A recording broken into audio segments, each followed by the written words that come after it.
Google's phone API. I don't think, has anyone heard of this? No, so that's why I'm talking about it.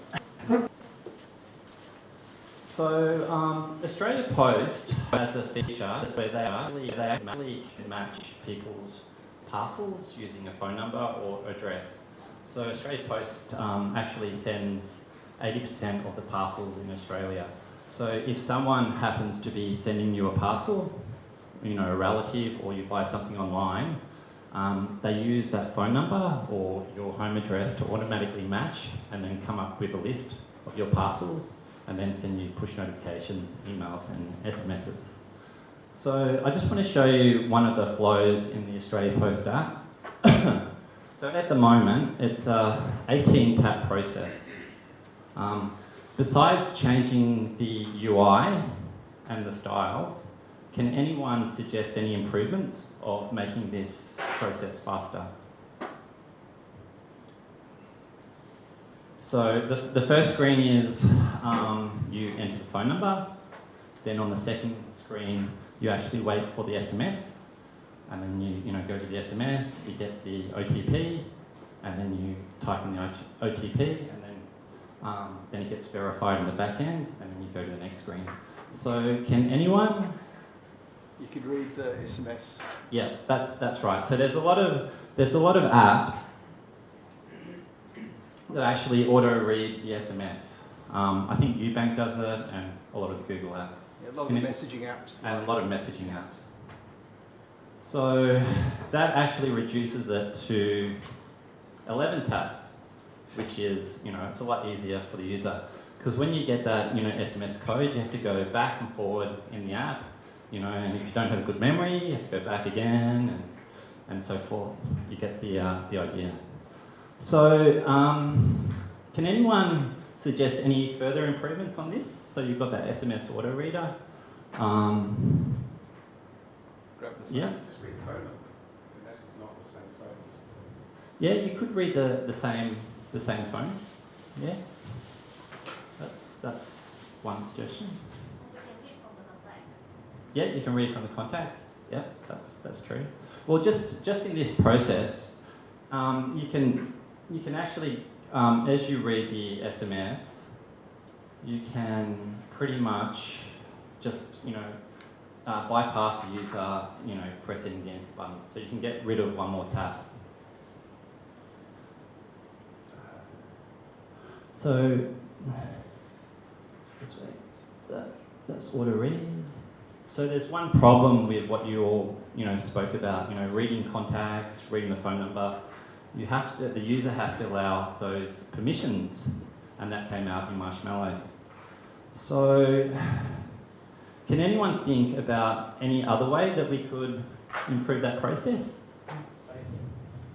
What's that? Play services. Yes. So yes, correct. So using this new library, you can actually get Google to read the SIM off the phone. So pretty much it presents the dialogue, the user can select it, and then in the second step, it automatically reads the SMS, and once you detect it, it's read it, you can go on to the next screen. And there's no permission dialogues here, and you're probably wondering how. So with this new phone API library, in the SMS, there's a 11-digit hash of the app. So any SMSs that have that hash can bypass the dynamic permissions, which I think is pretty good. So we can get this process down to one click. So it's from 18 clicks down to one, which I think is a big improvement, and you're using the native capabilities. So let's see how we actually did this. So like I said, yep, it's Play Services Phone API, that's the dependency. So to display the phone number, basically you request a hint. So in building that hint, you connect to a Google API client. We've actually wrapped one here. You say that you want to, support phone number identification, and then, send that pending intent off.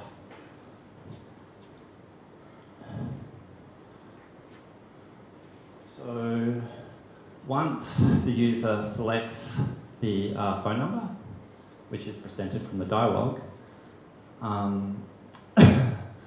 we can read the credential, get the ID, and actually they actually give you a can't say it, but basically a phone number that's universal around the world. So with our back end, we didn't support, country codes and stuff like that, so we had to basically do a little hack there. But if your back end supports all the international numbers, you don't have to do that. And you don't have to worry that Google's giving you a phone number, with spaces, hyphens. They've done all that filtering for you, which is really nice. So once you've done that, then you can go and verify the number. So to actually listen for the SMS, you have to start a listener. And basically that starts listening for 5 minutes. When that 5 minutes is up, then you can no longer read SMSs. You might have noticed that there's a special hash at the front. If you don't put that, it won't read your SMSs. It's really, really, really annoying. They do allow you to do two spaces, but somehow we could never get that working. We tried for a couple of hours, and Unicodes and all that, it didn't work. And that was the only method that seemed to work, the hash and the angle brackets. So once your listener started, you pretty much need to create a broadcast receiver like you do, previously. But the one difference that you'll notice is that you've actually got constants, and you can actually get values from the extras. So if you had to do this previously, it was really hacky and really messy. So here it's actually quite clean. As you see, we start the SMS retriever that we saw before, and then we start registering our broadcast receiver, listening for this action here. So once we actually receive an SMS, an incoming SMS comes in, that's when we do some processing.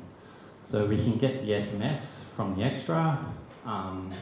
What we pretty much do is we use regular expression to read the OTP, extract it. We don't really need to set it in the edit text because it's we automatically actually process the user onto the next screen. So last year, the Android architecture components came out, and you can actually simplify this even more. So this is using the lifecycle observer. So pretty much this takes, I think, roughly 120 or 130 lines out of your fragment or your activity and into another class, which is easy to test. So after this presentation, I'm going to actually post an article about this topic on Medium. So if you'd like to follow me, here it is. I also post my stuff on LinkedIn. So any questions? Yes, Andrew. When you're starting your listener, it goes for 5 minutes. Where does that get started? And what happens if you know that the app is the app? It still runs. So the listener's still going for 5 minutes though. In the documentation, it just says 5 minutes. You've got no control over, extending that or not. Because if you think about this process, you have to be on a particular screen to be reading an SMS. It's unlikely once you get past all these onboarding screens that you're in the main app that you'll need this listener. Yes, Sean? Do people that don't have that capability of auto-reading, do they get confused about the angle bracket hash in front of the code and try and type that in? We haven't had any complaints on the Play Store, but yeah, it's a good question because it really comes down to how you structure your SMS. So for us, I didn't have approval to change it. I would have actually put the code in the middle. I wouldn't have had it at the start. But that's one of those things, you have to get approval to, change messages, and I was too lazy to get that content approval. Yes? Do people still see the SMS notification when it comes in, even though it's been auto-read? Yes, so it still pops up and, and disappears, so yeah. Yes? Quick follow-up, that's why you'd want to do it for people who don't have this. You'd want it at the start because most of the time when you get the notification, you'll see the first couple of lines, so you want the code there so you can type it in. Yeah, that's true. I mean, it's all about structuring this and, I guess when you've got this feature which works on all Android phones, you really don't, the user doesn't have to read the SMS anymore. They might be going, oh, what's that? What's going on, because it's going really fast. But I think it's a better experience anyway. Yes? Two quick questions. Is the front API back compatible? Yes, it is.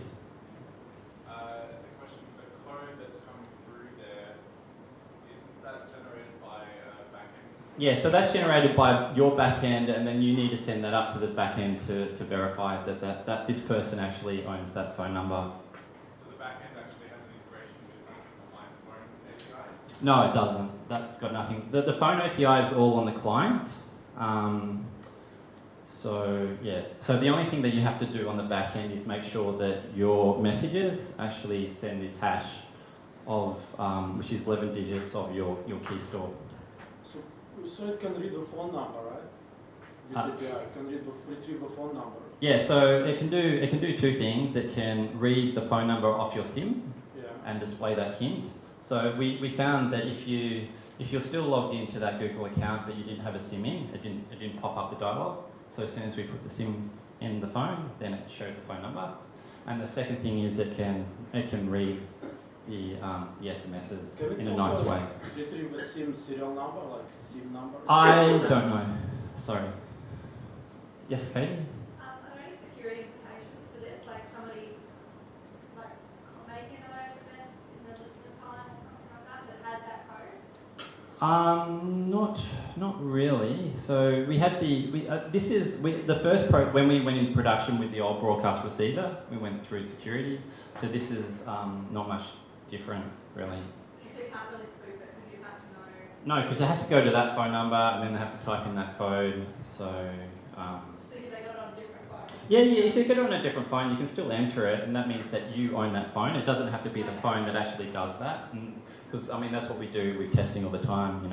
We actually put in our phone number, which all the test devices don't have SIMs, so we have to use our own phone number. It's just proving that you own that phone number, pretty much. Yes, Andrew? So when you hit the button to say send me my SMS, is your back end then kind of going, this is an Android phone, so I need to put the Android? Yes, correct. So iOS wouldn't do that? no.